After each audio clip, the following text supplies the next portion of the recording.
Thomas Green here with Ethical Marketing Service. On the podcast today, we have Daniel Mangena. Welcome, Daniel. Hey, thanks for having me, Thomas. It's my pleasure. Would you like to take a moment and tell the audience a little bit about yourself and what you do? Sure. I'm Daniel Mangena. I'm a speaker and author. I'm from East London, but I actually get to live out in Cabo, Mexico. I do some podcasting myself as well. But overall, what I generally do is carry the message of a 4-step paradigm that I created called Beyond Intention, which actually gives us the power to have more dominion over the choices that we make and directing those choices to create a life that we love. Good introduction. If I'm not mistaken, the topic of our call today will be mindfulness and how it's applied to business. Is that, Sure. are you happy with that? Yeah, let's go. So for those that perhaps haven't been exposed to the concept of mindfulness, what would you say it is, and what would your approach be to apply it to business life? Sure. Mindfulness, I think, has really gotten a bit of popularity over the past few years. I've seen a surge in people like a teacher that I have, Dr. Joe Dispenza, people like Tim Ferriss, who are again quite popularizing the idea of meditation and breath work. You've got the Iceman, what do they call him? Wim Hof, doing the ice baths and people getting into the whole breath work thing. And then you've got a rise as well. I think over the last, I'd say, year and a half, I've also seen a massive rise in people that are interested in things like plant medicine. Everybody's got a shaman nowadays. But for me, mindfulness is just having a level of awareness around more than just what happens in our physical reality. So that means what's happening in our minds, what's happening with our emotional state. For those that want to go a bit deeper down the rabbit hole, what's happening with our spirit or our energy levels also. Now, I believe that when we bring more of ourselves to a situation, we've got more capacity to pull more from that situation. So when we do bring this idea of mindfulness into business, what we're actually doing is bringing all of the big guns, rather than just saying, I'm going to bring my sweat, I'm going to bring my hard work. I'm also going to bring a level of access to more of my mind. So I'm not going to be a slave to my unconscious programs, whether that's self-sabotage, whether that's disbelief, whether that's fears and anxieties and doubts. I'm going to have more confidence. I'm going to have more ability to be more deliberate in the unconscious thoughts that I'm bringing into what I'm doing in my business life. Also, if I'm emotionally more mature, I'm going to be able to deal with my customers better. I'm going to be able to deal with my employees better. I'm also going to have a more holistic life because I'm going to be able to draw boundaries, for example, between how I'm emotionally dealing with things at work and at home. So I'm going to be able to bring more of myself and therefore be more effective. And if I'm more effective, I'm a lot more probable to be more successful. I can certainly see, the example that I thought of when you were talking about how to deal with customers and that sort of thing. I can certainly see how complaint handling mindfulness would be a very useful tool. Because my amateur understanding of mindfulness is that you notice your emotions as they're happening, and they're not necessarily good or bad. You just notice that they're happening and you choose how to react to them. Is that kind of, do you practice it? And is that your interpretation as well? That's definitely a part of it. I mean, if you look at the work of Eckhart Tolle, who wrote the book, The Power of Now, he also wrote The New Earth, but more relevant to our discussion today is The Power of Now. And he talks about really allowing what is without getting caught up in what's happening, becoming the observer. So from the observer, again, I can be more conscious in what I'm doing with what shows up. So when anger comes up, I'm not suppressing the anger, which isn't healthy. I'm noticing, I'm angry now. That gives me the opportunity to make a choice about what I'm going to do with that. I'm going to let it pass through me. Emotional waves don't really last more than 60 to 90 seconds. Everything after that is basically continuing to ride the wave of it. So if I'm angry because somebody said something that's rude, I can take a pause if I'm able to catch that and say, okay, do I want to work with this person? Am I even at fault into leading into this situation where this is coming up? Is there something I can do to make it better? What's in the best interest of me, my business, my health, my employees, the people that I can look at it from a place of clarity versus reacting emotionally. Who are you talking to? So I definitely would say that this noticing is a big part of mindfulness, because without awareness, I can't actually bring any mindfulness to anything. I don't have a conscious relationship with what's going on the inside. And on a more, I suppose, positive note, because correct me if I'm wrong, you do some mindset stuff as well? Yeah, I do some mindset stuff. So if you have those types of thoughts where maybe you think, I can't do this, or you can notice those sorts of self-imposed limitations as they Hmm. arrive and deal with Hmm. them appropriately. Yeah, you can deal with them. And one of the things I think about mindfulness is having mindfulness of my own current limitations so that I can get the right support, whether that's support in terms of creating physical space, whether it's support in terms of resourcing myself with new learnings, whether it's support in terms of getting some external support in the form of a coach or a mentor, or even someone like a therapist if I've got some deep embedded trauma that's showing up as these mental and emotional responses. And what are some of the ways that you've applied mindfulness in your business? I think because of the way that my business is constructed, so my main business is my consulting business, I would say. The work that I do with the writing and the speaking is more service for me. I do get paid for it, but I'm not as aggressive with, for example, my pricing models around that as I am around other business interests that I've got. For me, it's being able to create barriers between them two, not allowing the spillover to happen. Another thing that has been really imperative for me around the mindfulness is just how I deal with people on a day-to-day basis. I've got Asperger's. I had a late diagnosis. I was diagnosed when I was 27 years old, and so my natural responses, my natural responses aren't exactly mainstream. So I had to be really mindful in my engagements with people. I can get really bad social anxiety, really bad general anxiety. My mindfulness and spiritual practices have been really supportive in terms of me getting beyond those literal physical limitations in terms of how my brain is wired. So I would say how I show up as a person has been impacted by mindfulness, and that's flowed into how I show up in business. Mm. I've noticed some of that in relation to just doing my own podcast. So Mhm. there are some people who don't specifically speak about business, but they speak about personal development, bettering yourself. Mhm. And if you better yourself, then that'll impact your business. And that's kind Mhm. of what you mean in relation to mindfulness and how Yeah. it's impacted your business. Yeah. I mean, look, Thomas, here's the thing. The person that's doing the business is the person that's doing the business, right? So, yeah, personal development is me who's showing up as the business person, me that's showing up as the salesperson, me that's showing up as the CEO, me that's showing up as the customer service agent. I can't separate the two. Now, some people can do that to a point. They may have their work personality and their home personality, but they have to be conscious of that. The second that they go unconscious, there's opportunity for spillover. And again, that's where mindfulness comes in. Is something spilling over? Am I putting on a facade? Do I want to be able to bring more of myself? Do I even want to be in this business or in this job anyway? When I've got mindfulness, I can ask these questions and actually create a life that doesn't have me as a in this cage of discomfort or in this cage of stress or anxiety. I can actually really start to deliberately choose how I don't want to show up without fear of, oh my god, I have to stay in this job that I hate because I'm fearful of what's going to happen. If I've got mindfulness practices that can help me to deal with anxiety, then I can make an expansive choice for myself without dealing with all the negative emotions and stuff that might be holding me back from making that choice. Mm. Have you got any thoughts about how you might introduce this topic or apply this topic to a team rather than an individual? Yeah, you've got heart coherence. The Heart Math Institute has done a lot of work with heart coherence. They've done a load of research around heart coherence. And what they've shown is that the common fields that exist in groups actually are affected by the people that are inside it. So if you look at, I don't remember the exact phrase that they use, but if you look at a team, if there are people in the team, for example, who don't want to be there and their emotional responses are heightened, they can actually start to pollute the emotional space of the team and actually reduce the effectivity of the team.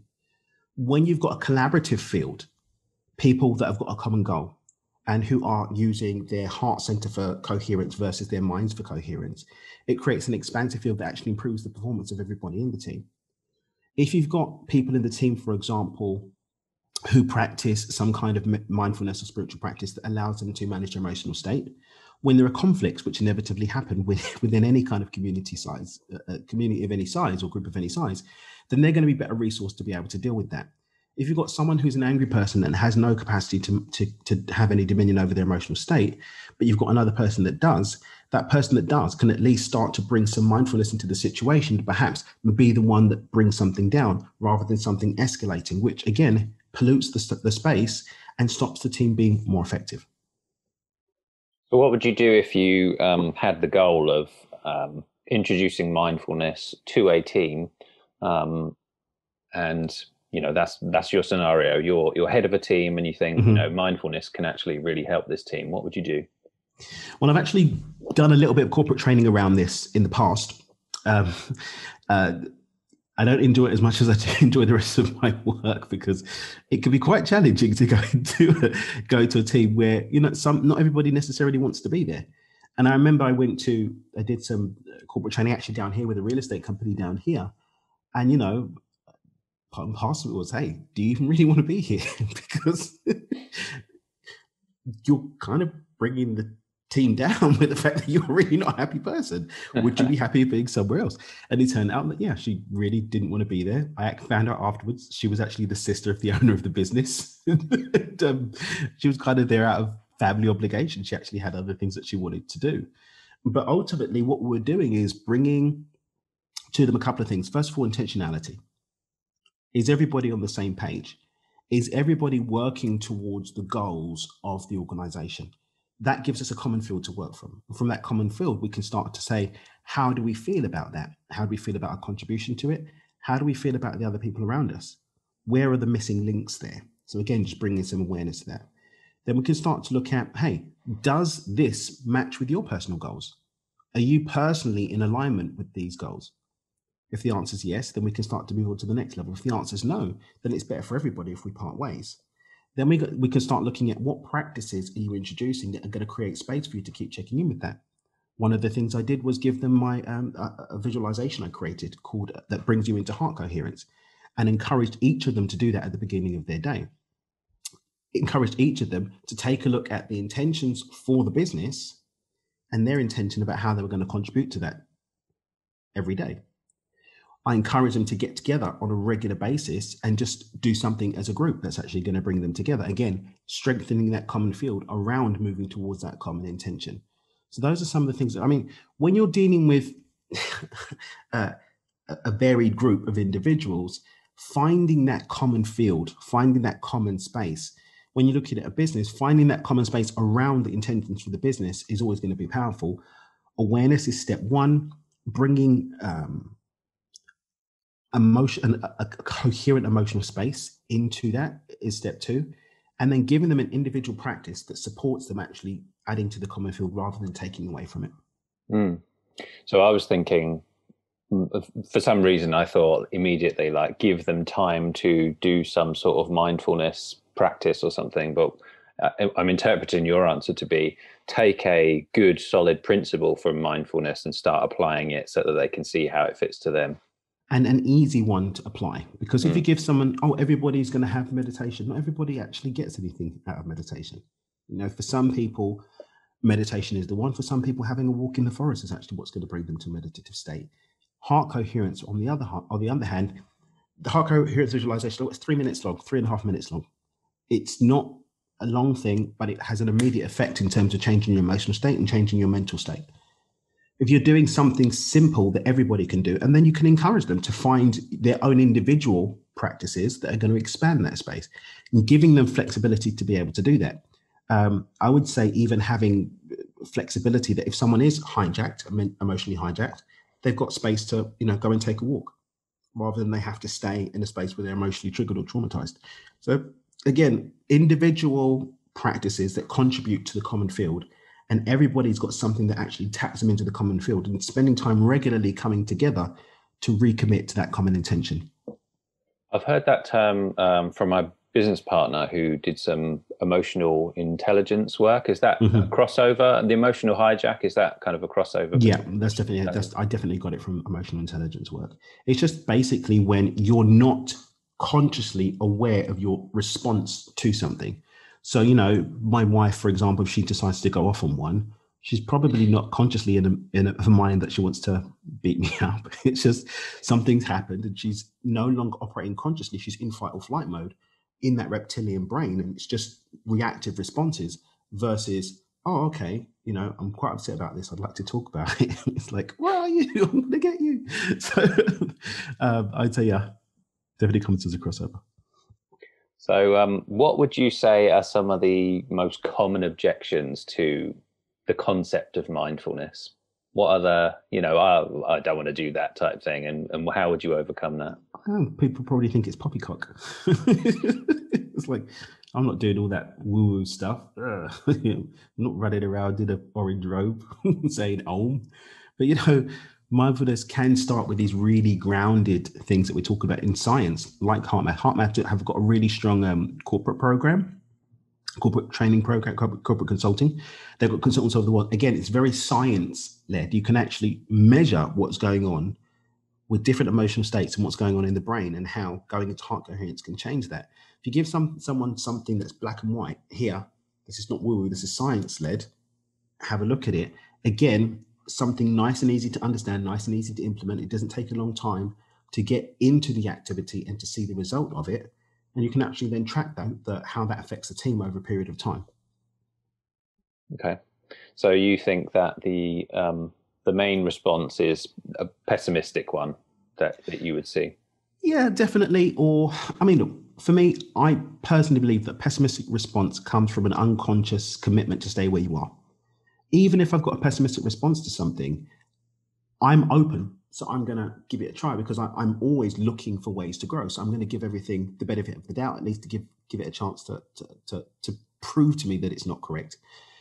When someone is automatically pessimistic and closed off to even exploring something, that shows me that at an unconscious level, they're not really open to growth. They're stuck in their ways. A lot of the time, you're not going to be able to move that person because they're not interested in being moved. And I believe that the unconscious mind is a terminator that always gets what it wants. And if someone doesn't have a level of mindfulness that allows them to communicate with the unconscious mind and allow it to be open to at least exploring something, there's not going to be any change anyway. Okay. And what would you say are some of the main benefits of applying mindfulness to your business?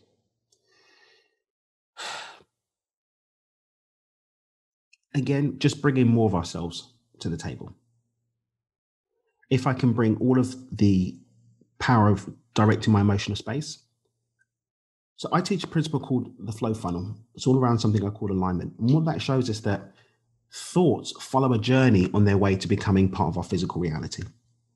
If you look at your thoughts aren't something that you engage with your senses. So it's not part of three-dimensional reality. It's something above that. When we look at our emotional state, again, we don't taste it and touch it, but it has an impact on our thoughts. So it's separate also. We've got crimes of passion, we've got mind over matter. So we know that there's a hierarchy of these things affecting one another. If I've got something that I'm trying to affect as an actual outcome, something that I experience, then I know that the behaviors and the habits and the actions that are going to lead to that are directed by where I'm at mentally. So if I can have dominion over my unconscious mind, I can have dominion over what's doing the heavy lifting in terms of my habits, behaviors, and choices that are going to lead to outcomes. Whether that's success in my business, whether it's being able to show up and deliver service properly, whether it's being able to go and close a sale, whether it's being able to develop and hold relationships. But then my emotional state also has an impact over how I think.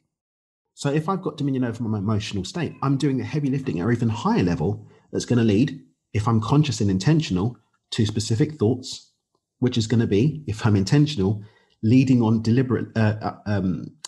automatically to habits and behaviors that are going to lead to outcomes. So if I create intentions that actually connect specifically to outcomes and identify the emotional state that leads to the outcome, I can focus my work initially on developing that emotional intelligence to be able to step into those. That allows me to make those thought processes, to have that envisioning with more clarity, with greater ease, and therefore to affect the habits and behaviors and choices with greater ease so I can have the outcomes that I want. It's probably, from your answer, it makes me think it will allow you to know what you want a lot more, give you more reasons as to why you should be trying to achieve a particular outcome. And then if you know a lot more about why you're trying to achieve that, it makes it more likely you'll get it. Would you say that's true? Definitely. I can't get something that I don't know. I don't know. I can't get to a destination I haven't identified. And I can't get to a destination that I actually want unless I've got a conscious relationship with myself that's deep enough for me to be able to actually choose what I want. So again, that mindfulness, that awareness, that conscious relationship that comes from mindfulness allows me to, yes, effectively choose and effectively then choose the path to get into that outcome. Mm. So what do you say to someone who's trying to achieve something? Let's say they're trying to achieve business growth, and then all of a sudden they do some mindfulness and they think, maybe I don't want that after all. What would you say to them? I'd say well done for actually breaking free from the matrix. Because so often, I mean, look, when I first started to do coaching, I don't really do that much coaching now, but when I first used to do a lot of coaching, I was working with a lot of people in midlife crisis. Because the main model that I was kind of working with as a practical expression of my work was something called the Ideal Life Blueprint. And what the Ideal Life Blueprint did was gave you a way to apply this work to creating your life, to designing your life consciously. And we found that people that were going through midlife crisis, just come from a divorce, retirement, big career change, there was a disillusion that happened in that space. And we came in and supported people rewriting the blueprint of the life that they wanted to create going forward. But with the midlife crisis, what we always found, always, without fail, was that the reason why people fell into these unconscious behaviors of having an affair, going and getting a motorbike, quitting their job and wanting to move to Bali and all these other crazy things is because they were responding to the fact that they'd spent 10, 15, sometimes 20 years creating a life that they thought they wanted and realizing it was somebody else's story. Because that facade can only be held for so long. At some point, the truth is going to break through. They're going to realize, I didn't want to be an executive. I wanted to play the piano. And not only did they go off and be an executive, they actually suffocated that part of themselves and didn't actually have any creative expression. So when we bring them into recognizing that what was really going on is there was this thing that you did want that you didn't go for because you weren't even consciously in relationship with yourself. You were just chasing after this thing because you thought it's what you wanted and end up blowing up everything. But when they understand that, we can say, okay, well, maybe you're going to ask for some time away from work. You're not going to quit when you've got kids at university and responsibilities and a mortgage. You're not going to run off to an ashram. You're just going to get some piano lessons on the weekend. Maybe you're just going to go and join a band and do that a couple of times a week and still be able to maintain the responsibilities that you've got, recognizing that you're consciously making the choice now to maintain these responsibilities. Maybe you're going to start to create an effective exit plan from your workplace into a career that's more aligned with where you're at. Maybe you're going to go and work out how to get an early retirement, negotiate something with your workplace versus just blowing the whole thing up and doing something unconscious. So it can be quite dangerous, I think, when we're spending a lot of time putting a lot of effort and energy into something that we don't want, especially if it's at the cost of something that we do want. But when I have that conscious relationship, I can say, oh, I don't want business growth because I don't want to be in business. However, being in business is a sensible way for me to be able to affect creating financial freedom for myself. Or maybe I'm going to look at how I can tweak the business so it can be more aligned with where I'm at. Or I'm going to bring people in to run the business so that I've got more freedom to do what I do want. But I'm not just going to just react and blow everything up. I'm going to be able to bring consciousness and awareness to the choice about where I go next. There's a couple of answers that you've given, which are like, I had a conversation yesterday with someone called Rick Highland, and he talked about life's purpose. And one of the things that he brought up was he called them key indicators. And the summary of it is that you start off by doing something, small steps, which contribute basically to your end goal. And in both instances where I've asked you about change in a way, you've said, start off small, implement these things, and you'll essentially reach your end goal. So some commonality there, perhaps. Yeah. I've got a principle called microshifting that sounds similar to what Rick was talking about. I define microshifts as a consistent series of baby steps made in the direction of a consciously chosen outcome. So we take those small steps, but we do them consistently, and we're very intentional about where they're leading to. There's less resistance, there's more productivity, there's more momentum, you can get the compound effect, and procrastination falls out of the way. There's less doubts, fears, and anxieties about taking on the whole elephant. Generally speaking, everybody that employs microshifts really gets to where they're going. There's some phrases that you say which are like, I know exactly what you mean there, but they're like whole topics in and of themselves. They're like, the elephant is, you don't, you eat an elephant one bite at a time, right? Compound effect. Did you read the Compound Effect, Darren Hardy? No, I didn't read the Compound Effect. There's a whole book on that, but exponential growth, right? Yeah. So Very, very good topics. I like the way, I love the positivity. Brilliant. So most of the audience are going to be business owners or leaders, and Mm-hmm. hopefully they won't, well, hopefully they're doing what they want to do. Mm-hmm. So if we take the concept of a leader, what Mm-hmm. would you say, mindfulness wise, being Mm-hmm. specific to a leader, what's the main benefit to them, would you say? Being able to hold all of the things. Because as a leader, you've got people looking up to you, right? You've got people who are dependent on you. You've probably got the work responsibilities, and then likely have got some home responsibilities as a mother or as a father, um, maybe even as a sibling, as a child, if you've got people that are responding, are looking to you as well. You've got a lot of pressure on yourself. Heavy is the head that wears the crown, right? So when you're able to hold more because you've got wider bandwidth that comes from a practice around your emotional space being more conducive to create from, when you've got greater dominion over what's going on in your thoughts, so that your thought processes, your mind's actually functioning to support you versus giving you disempowering narratives, that's just going to open you up to be able to do more. If you're, for example, operating from a place of expansion versus contraction, you're also going to be open to getting support so that you can lead more effectively.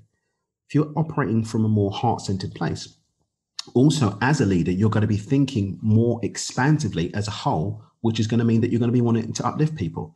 Wallace D. Wattles talks about the competitive plane and the creative plane in terms of how we do business and create wealth and abundance, right? The competitive plane is looking to take everyone out at the knees, crush, kill, kill, kill. Whereas the creative plane is looking at how can I add expansively so that there's enough for everyone? How can I add more value into people's lives? Mindfulness automatically starts to pull us into the creative plane, which as a whole is more expansive, more lovely, and just feels a lot better at the end of the day. So you're going to feel better, you're going to do better, you're going to lift people up, you're going to have more bandwidth in order to lead, in terms of where you're leading from. You're going to be able to show up more fully, not just in the workplace, but at home and in your life as well. You're going to be a happier person. Is that science of getting rich or Yes, science science of of getting being rich. great? Science of getting rich. Have you read Being Great? No, I haven't read Being Great. That's a I've good read one. Science of Getting Rich, I don't know how many times, but at least once a year since 2003. How many years Like, is that? I think in that book, it's been a while since I've read it, so I haven't done it Mm-hmm. every year like you. But I think Mm-hmm. in that book, he has the example of, if you want to try and build a house, you start visualizing aspects of Mm-hmm. that house. Here's where this will go. Here's where that Yeah. will go. Have you ever done any visualization type stuff like that? Visualization is a part of my daily practice. I actually got into visualization in my teens. So I actually got into visualization before I got into his work. I started off with the Silver method, Jose Silva's Not work. heard of that. Jose Silva's work, he doing work in it's either the 60s or the 70s, but he really started to show the link between visualization and what happens in physical reality, creating such a connection between visualization and physical reality that things actually start to force their way into showing up for you. He was one of the earlier proponents of how science kind of drifted into pseudoscience that kind of brought in the spirituality and became the manifestation stuff that we talk about today. It's I very did. powerful work. What's your definition of, or how do you interpret manifestation? I personally think manifestation is a phrase that got made by people who want to sell more courses on Instagram. Basically, I don't think there's anything special. We're all manifesting all of the time. Manifestation is how reality shows up around us. Things unfold as a result of our connection to different possibilities. If we look at some of the side effects of Thomas Young's work with the double split experiment, and how people that, especially later on doing the experiment, saw that when there was no observer effect, the split light beam didn't neatly combine into a single light beam because there was no expectation. It ended up randomizing. So we started to see the effect of expectation on how matter forms. When we start to apply that with the fact that, well, the light beam was representative of electrons. If you open up anything in physical reality, if I open up this pen, take it down to its smallest component and open it up, we're going to have electrons. So if 99.999% of everything that we experience as physical reality is made up of something that only responds to an expectation, then reality only responds to an expectation. That for me is what manifestation is. Consciously choosing what that expectation is going to be rather than being led by the unconscious builder of the unconscious mind, which is what most of us are doing most of the time. I had a negative connotation to it, like you said, and I looked up a definition, and one of the ones which I found was taking something that's theory and making it a reality. So if you and I decided to, like, I don't know, have a business idea and start a business, that would be manifesting a business. And so really, I don't see anything wrong with that term. Yeah, I mean, I like that. I like the way that that definition you've got. I would say is taking a thought and consciously making it part of my reality, like giving life to thought consciously, because we're all manifesting all the time. We're always creating. Our unconscious mind is always given instruction to energy to collapse into. If we look at, I think in quantum physics they call it quanta. So life looks like a moving experience, but actually it's like a picture book that's moving so quickly that we can't see that they're actually a series of snapshots that are connecting together to create this timeline that we call our physical reality. So every single one of those snapshots, I believe they're called quanta. Please don't shoot me, quantum physicists of the world. But those quanta that are showing up in, the old school cartoons where it was like they drew every single movement of the character in the cartoon. That every single one of those quanta is waiting for an instruction into what it's going to materialize as. Our unconscious mind is doing that heavy lifting most of the time, operating on our programs and blueprints. It's like, okay, well, the sky is blue. I'm a man. I'm this. I'm that. Now, people that create massive shifts. I mean, I've seen people heal themselves of diseases. I've seen people, create really crazy things in their life. They've been able to create a connection between them and this big jump, a big leap, if you will, in what the next quanta is going to be. But generally speaking, we follow our belief systems about the way things normally work. And we can talk about believing in miracles, but most of the time, even the miracles that we believe in are going to be within a framework of belief. So again, this is why I like to talk about taking baby steps, taking small actions, creating a framework so that I do have space to believe in something bigger and better, but at the same time, continuing to move forward. Manifestation, like I said, it's something we're doing all the time. We can create bigger leaps forward, but it's still a leap. It's still a step from one quanta to the next. For me, that's what manifestation really is. How much of, because I've listened to a couple of your interviews and I've heard you reference some quite scientific examples. How much of that drives your philosophy or your work? As I said, I've got Asperger's, so the way that my brain works, I wouldn't be able to hold on to it unless it had something tangible. I can't just run off into the forest and dance with the fairies. It just doesn't work for me. It works for some people, fair play to them. That's just not me. I need something tangible. That's the only way that my brain can actually wrap its head around it. But I believe that more of the magic of the forest can be grounded with what's happening in terms of what's being demonstrated to be true with science, from experience. But I'd say my work wouldn't be able to exist at all without the grounding of that scientific, something I can get my teeth into. So you would be quite data or study driven, but someone who perhaps, as you say, are in the forest, they're interpreting the data in the way that they like to. Maybe, yeah, I would say definitely. I mean, I have a rule that if I can't back something up, I tend not to say it. And there's been a couple of times when I thought I had something and I've been pulled aside, and people that know more have said, "Hey, I know you said this, but this is actually the truth of it." Even the fact that I say science is demonstrated to be true. I used to say science proves things until a physicist who came to one of my workshops said, "Love what you say, great stuff. However, we don't prove anything in science, we demonstrate." So now I speak better. So, I mean, I think a lot of fringe science, if we want to call it that, does have its roots in ancient wisdom. Ancient wisdom had different terminology for a lot of what we do today. I've gotten to see a lot of magic in my time. I've seen telekinesis happen. I've seen people levitate. I've seen these kind of things. But I also understand that there is an explanation for it that can be supported with what we demonstrate scientifically. It can be tested and it can be repeated. So the two can merge. I just veer towards give me something tangible, then let me just run around naked in the forest and pray to my ancestors. That's just me anyway. Interesting example. I never said anything about naked. Naked? Who said naked? What's going on with you? So I think you've given quite a good case as to why someone, a business person, should be practicing mindfulness. The only thing we haven't discussed is how they go about doing that. Mm-hmm. So if you've never done it before, and let's say this is the first time you've been exposed to this concept, what would you say to someone who actually wants to apply it?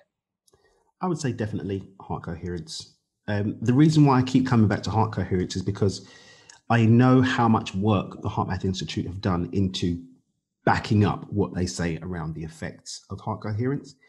And I know how easy it is to actually create a space of heart coherence. It's not something that's going to require you going to do a 1-month sojourn in an ashram for.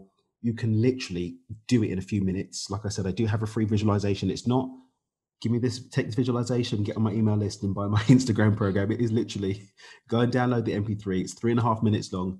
Use it in your day and just see how you feel afterwards. Just ask yourself, do you feel more effective? If people are open to it, journaling is also a very powerful practice. Just having a dump on how you feel about the day that you've just had and just letting it out. That's also very powerful for processing your emotions. Not everybody's a written down journaler. Get a dictaphone. Just dump into it. Let the energy move. There's another really great modality called core energetics, which actually uses physical movement to move energy physically and not have it stuck in the body. Again, that's something that's not going to require you to take your clothes off and go to the forest. It's something that you can employ with relative ease into your life and see some immediate effect from, because you will feel different. And if you feel different, you're thinking different. If you're thinking different, you're going to behave and act differently. If you're behaving and acting differently, you're going to get something different in terms of your outcomes and results. So heart coherence is a website? You can go to heartmath.org, I believe, for the HeartMath Institute. The visualization I've got is on my website, dreamingdan.com/HC, and they can grab that free MP3. Like I said, it's not pulling you into a funnel. It's literally a free resource that they can go ahead and use in their life. Okay, good. And journaling. So that, I mean, that's three ways you can get started, essentially. Definitely. So that's good. Can I ask what your business goals are at the moment? Yes, I've actually got impact-driven goals at the moment. My consulting business, I've got really low cost of living here. So my business ticks away and does really well. I get to live a really nice life here. I see the ocean from my house. You know, we're good. In terms of this side of the business, in terms of message, that the service-led business has impacted. Just found out I'm going to be in a documentary, which has been really cool.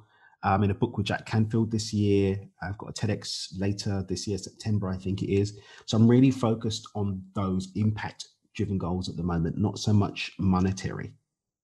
Okay.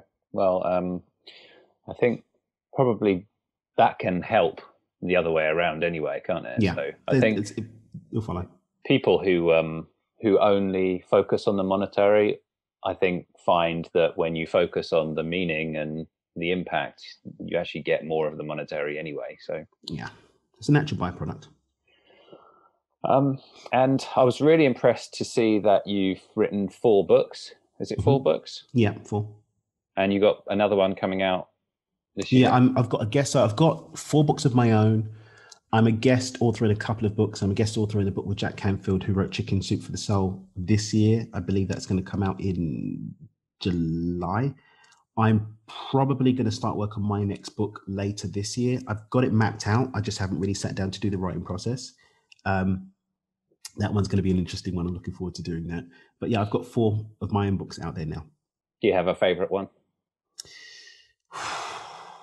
So The Dreamer's Manifesto, which is my second book, is probably one that's dearest to my heart because it's really speaking my vision for my mission statement and kind of inspiring people to want to be a part of it and to bring it into their own life and to find their own mission. But Stepping Beyond Intention, which was my baby for, I think it took me 11 or 12 years to get that book out, which is about my Beyond Intention paradigm. That is a comprehensive explanation of how to apply my Beyond Intention model. It goes into the story of where it came from. So I've got a deeper emotional connection from the the life experiences that led to actually bringing the book to life were stepping beyond intention.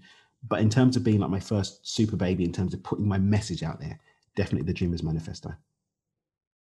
Well, I think it sounds like you've got a fairly good process for writing them. Would you share anything with someone who would want to write their first book? What would you say? Sure. I would say, first of all, don't overthink it.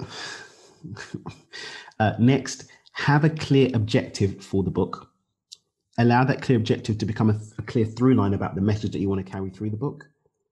I think I actually did a course on this. It says like 7 chapters. Break down the idea into 7 chapters.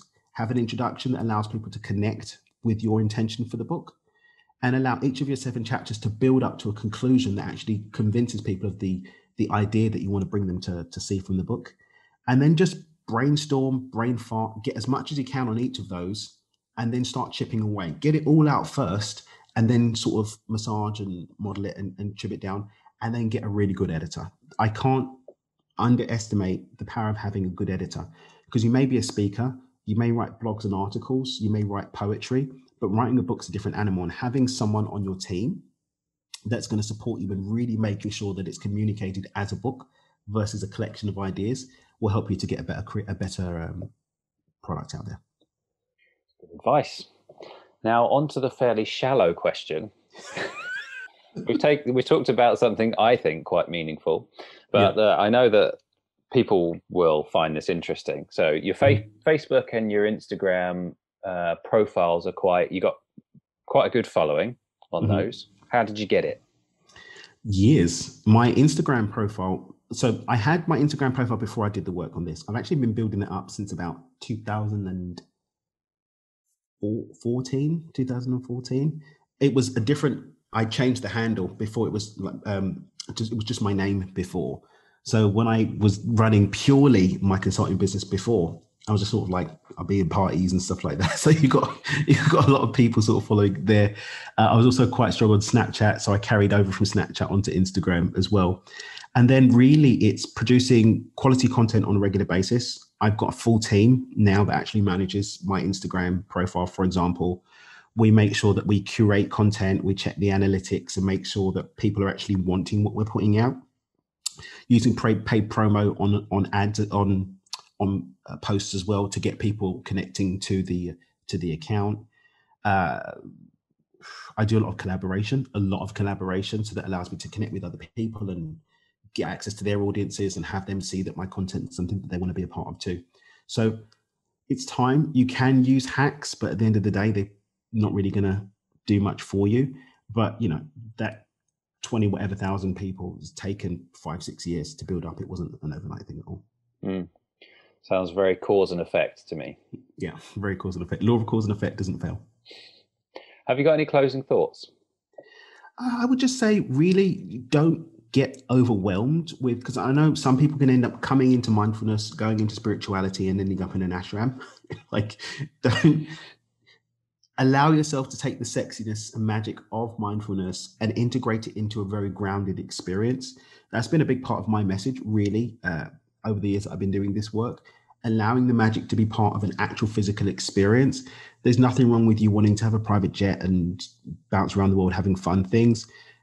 But if you're doing it in a way that's taking other people out of the needs, you're going to feel kind of empty at the end of the day.